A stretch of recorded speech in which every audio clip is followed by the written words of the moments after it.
Hello friends, मैं विशाल बैरागी। जैसा कि हमने पिछली वीडियो में देखा था इनपुट व आउटपुट के बारे में, आज हम बात करेंगे कंप्यूटर की जनरेशन्स के बारे में। कंप्यूटर की 5 जनरेशन है। कंप्यूटर का जो आविष्कार किया था वो किया था चार्ल्स बेबेज ने किया था।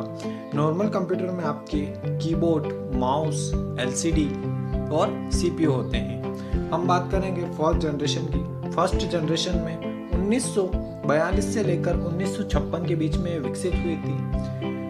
पहली पीढ़ी के कंप्यूटर में मुख्य इलेक्ट्रॉनिक घटक के रूप में वैक्यूम ट्यूबर का उपयोग किया जाता था। डाटा भंडारण के लिए चुंबकीय ड्रम का इस्तेमाल किया जाता था और पहली पीढ़ी के कंप्यूटर को इनपुट पंच कार्ड और कागज पेड द्वारा दिया जाता था। पहली पीढ़ी के कंप्यूटर को ऑपरेट करने के लिए मशीनी भाषा का इस्तेमाल इसकी प्रोग्रामिंग भाषा के रूप में किया जाता था। वैक्यूम ट्यूबर कुछ इस प्रकार का होता था, कागज टेप कुछ इस प्रकार के होते थे। फर्स्ट जनरेशन के जो कंप्यूटर थे वो था, पहला था ENIAC कंप्यूटर। ENIAC की जो फुल फॉर्म है वो है इलेक्ट्रॉनिक न्यूमेरिकल इंटीग्रेटेड, और सेकंड है NDVEC, और नेक्स्ट है आपका TBM 701। ये थे आपके फर्स्ट जनरेशन के जो कंप्यूटर। पहली पीढ़ी के कंप्यूटर का आकार काफी बड़ा था। इन कंप्यूटर को रखने के लिए एक संपूर्ण कक्ष की आवश्यकता होती थी। ये कंप्यूटर बहुत ही ज्यादा महंगे थे। ये कंप्यूटर गर्मी का उत्सर्जन अत्यधिक था, जिसके वजह से इन्हें ठंडा रखना बहुत ही आवश्यक होता था। इनका रख रखाव बहुत ही ज्यादा कठिन था। ये थे आपके फर्स्ट जनरेशन के कंप्यूटर। अब बात करेंगे हम सेकंड जनरेशन के कंप्यूटर की। सेकंड जनरेशन के कंप्यूटर विकसित हुए 1956 से 1965 के बीच में ये कंप्यूटर विकसित हुए। दूसरी जनरेशन के कंप्यूटर में इलेक्ट्रॉनिक घटक के रूप में ट्रांजैक्शन का इस्तेमाल किया जाता था। इस पीढ़ी में चुंबकीय कोर, प्राइमरी मेमोरी और चुंबकीय टेप का यूज किया जाता था। चुंबकीय डिस्क सेकेंडरी भंडारण स्टोरेज उपकरणों के रूप में इस्तेमाल किया जाता था। कोबोल और फोर्ट्रान के रूप में उच्च स्तरीय कंप्यूटरी प्रोग्रामिंग भाषा इस पीढ़ी में शुरू की गई। इस प्रकार का ट्रांजैक्शन होता था चुंबकीय टेप और प्राइमरी मेमोरी। इस पीढ़ी के कंप्यूटर, पहला कंप्यूटर आपका हनीवेल 400, CDC 1604 और IBM 7030। अक्सर IBM की फुल फॉर्म एग्जाम में पूछी जाती है, इंटरनेशनल बिजनेस मशीन, ये इसकी फुल फॉर्म है। पहली पीढ़ी के कंप्यूटर की तुलना में यह कंप्यूटर काफ़ी सस्ते थे और ट्रांजैक्शन कौशल और तेज एवं कम बिजली की खपत करते थे। ये कंप्यूटर थोड़े सस्ते थे।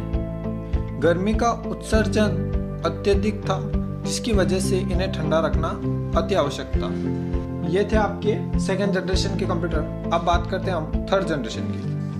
थर्ड जनरेशन विकसित हुई 1965 से 1975 के बीच में। तीसरी पीढ़ी के कंप्यूटर में ट्रांजिस्टर के स्थान पर इंटीग्रेटेड सर्किट IC इस्तेमाल किया गया। कई नई उच्च प्रोग्रामिंग भाषाओं की शुरुआत इस पीढ़ी में हुई, जैसे फोर्ट्रान, IV, पास्कल, बेसिक इत्यादि।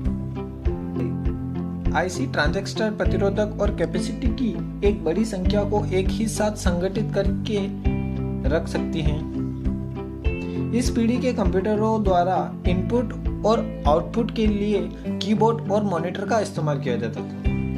इस पीढ़ी में समय साझा, टाइम शेयरिंग और बहु programming operating system, multi programming operating system की अवधारणा पेश की गई थी।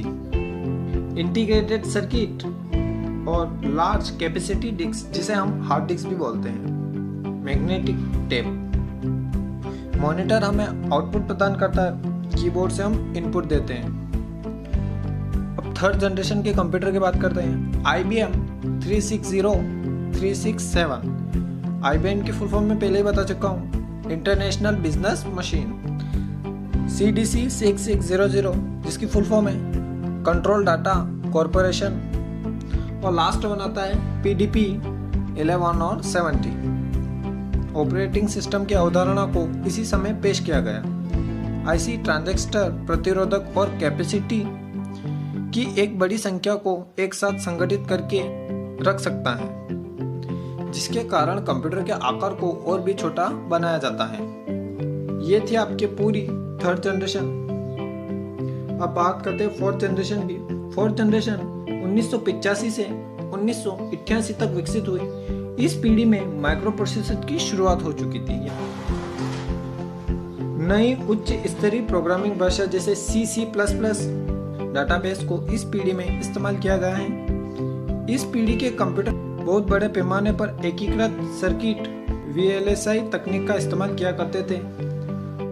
वर्ष 1971 में इंटेल 4004 चिप विकसित किया गया था। इस पीढ़ी में डेस्कटॉप कंप्यूटर या पर्सनल कंप्यूटर का नाम दिया गया। इसमें हजारों आईसी एकल चिप एक सिलिकॉन चिप पर निर्मित किया जा सकता था।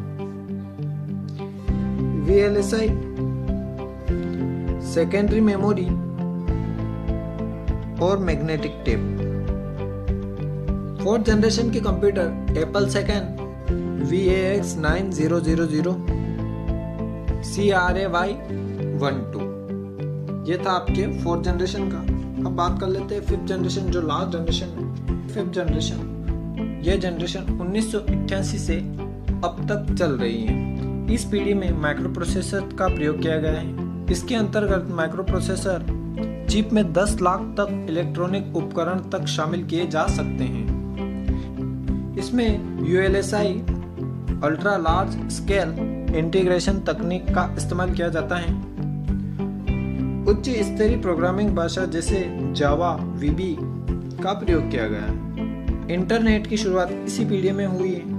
आर्टिफिशियल इंटेलिजेंस तकनीक जैसे वॉइस, मोबाइल संचार, सैटेलाइट संचार, सिग्नल डाटा प्रोसेसिंग जैसे अनेक टेक्नोलॉजी ऊपर के सामने आई है।